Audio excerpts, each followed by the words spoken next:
Oke, kita sering banget kan dengar cerita dari 1001 Malam itu isinya dongeng-dongeng ajaib. Tapi kisah yang mau kita bahas kali ini beda. Ini bukan dongeng, tapi lebih kayak sebuah pelajaran pahit tentang gimana satu kesalahan kecil, satu aja bisa jadi pemicu bencana besar. Yuk kita telusuri bareng-bareng gimana rangkaian konsekuensi ini terjadi. Pertanyaan besarnya sebenarnya simpel. Gimana sih caranya satu kapal karam bisa sampai bikin perang, memicu pengkhianatan, dan akhirnya menghancurkan nasib dua generasi keluarga kerajaan? Nah, disinilah kita akan menelusuri rantai peristiwa tragis ini, satu persatu. Semuanya itu berawal dari satu insiden. Satu kasus salah identitas yang menimpa seorang putri bernama Syafiah. Percaya atau enggak, inilah percikan api kecil yang nantinya akan membakar segalanya sampai habis. Coba kita lihat gimana nasib buruk ini menumpuk terus. Putri Syafiah ini awalnya berlayar biasa, tapi kapalnya diserang bajak laut. Kapal bajak lautnya malah karam juga. Isinya termasuk sang putri disita sama Raja Hardub. Masalahnya, Raja Hardub ini sama sekali nggak tahu siapa Syafiah. Akhirnya, dia malah ngirim Syafiah sebagai hadiah buat Raja Umar An-Nu'man. Sejak saat itu, identitas kerajaannya lenyap. Dan dari kesalahan identitas inilah lahir sebuah generasi baru yang situasinya jadi rumit banget. Daul Makan dan Nuzhatuz Zaman, mereka ini pangeran dan putri. Tapi ibu mereka, Syafiah, di istana statusnya cuma dianggap selir tanpa nama. Nah, status ganda inilah yang nanti bakal jadi sumber konflik baru. Oke, kesalahan awal tadi ternyata nggak dibiarin gitu aja. Sebaliknya, kesalahan itu justru dimanipulasi, dipelintir, dan dijadikan senjata buat memicu perang besar antar kerajaan. Di sini kita bisa lihat betapa marah dan malunya Raja Afridun, ayahnya Syafiah. Buat dia, ini bukan lagi soal putrinya hilang, tapi ini soal kehormatan kerajaan yang diinjak-injak.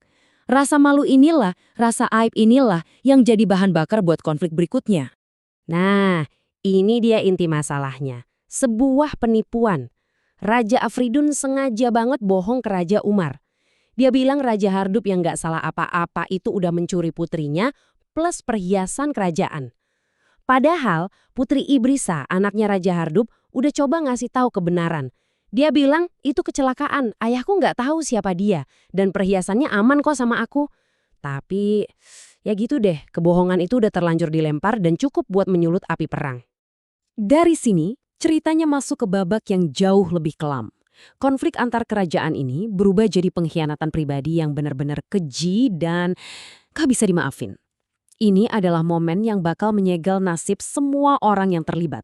Generasi mudanya, yaitu Pangeran Syaruka'ana dan Putri Ibrizah, justru mencoba memperbaiki kekacauan yang dibuat orang tua mereka.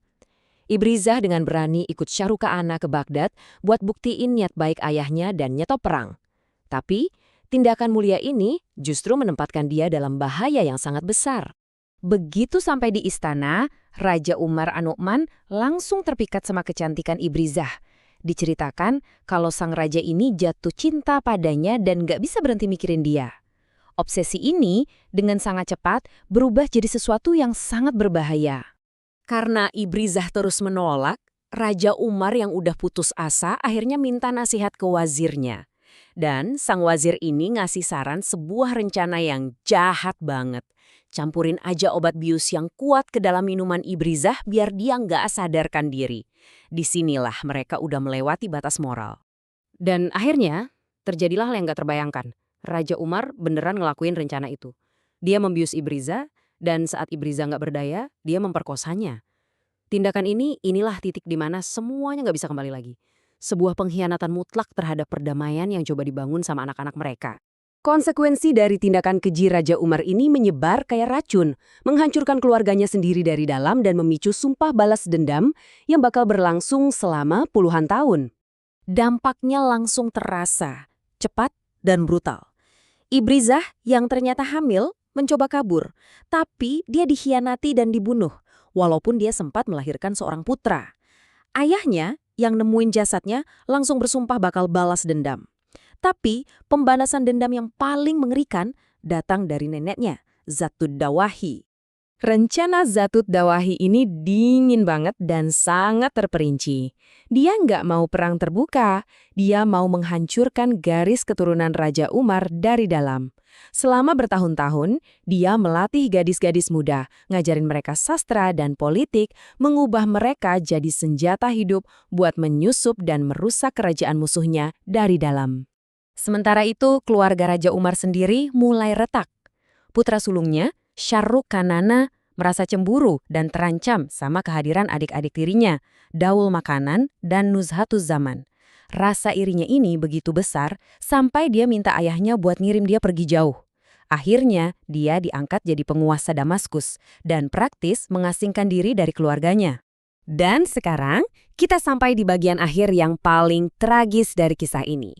Momen di mana semua kesalahan dari masa lalu bertemu dalam sebuah kebetulan yang sangat-sangat mengerikan. Domino terakhir akan jatuh. Bertahun-tahun kemudian, Daul Makaan dan Nuzhatuz Zaman yang sekarang udah remaja, kabur dari istana buat naik haji. Tapi di perjalanan pulang, mereka terpisah.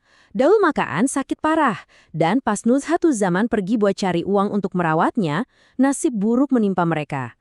Nuzhatuz Zaman, seorang putri raja, ditipu sama seorang penyamun tua yang kejam.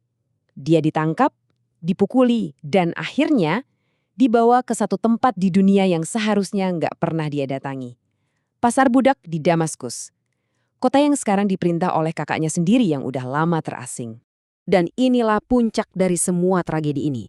Seorang pedagang membeli Nuzhatuz Zaman, dia terkesan banget sama kecantikan dan kecerdasannya, dan akhirnya memutuskan buat menghadiahkan dia ke penguasa kota, yaitu Pangeran Shahrukh Kayana. Keduanya sama sekali nggak saling kenal.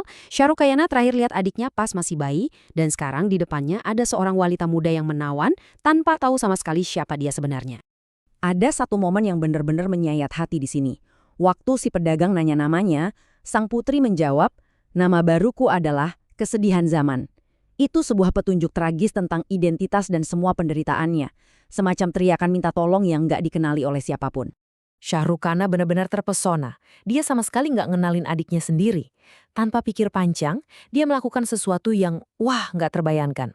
Dia panggil hakim, dia bebasin Nuzhatuz Zaman dari status budak secara sah, terus dia menikahinya.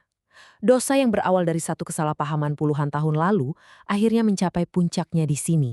Sebuah pernikahan sedarah yang terjadi tanpa mereka sadari sama sekali. Kisah ini berhenti di sini, dengan sebuah pertanyaan yang menghantui kita semua. Rantai tragedi yang dimulai dari satu kapal karam berakhir dengan seorang kakak menikahi adiknya sendiri. Pertanyaannya, apakah kebenaran yang mengerikan ini pernah terungkap? Sumbernya nggak memberitahu kita, membiarkan kita merenungkan gimana kesalahan, kebohongan, dan nafsu bisa menciptakan neraka di bumi.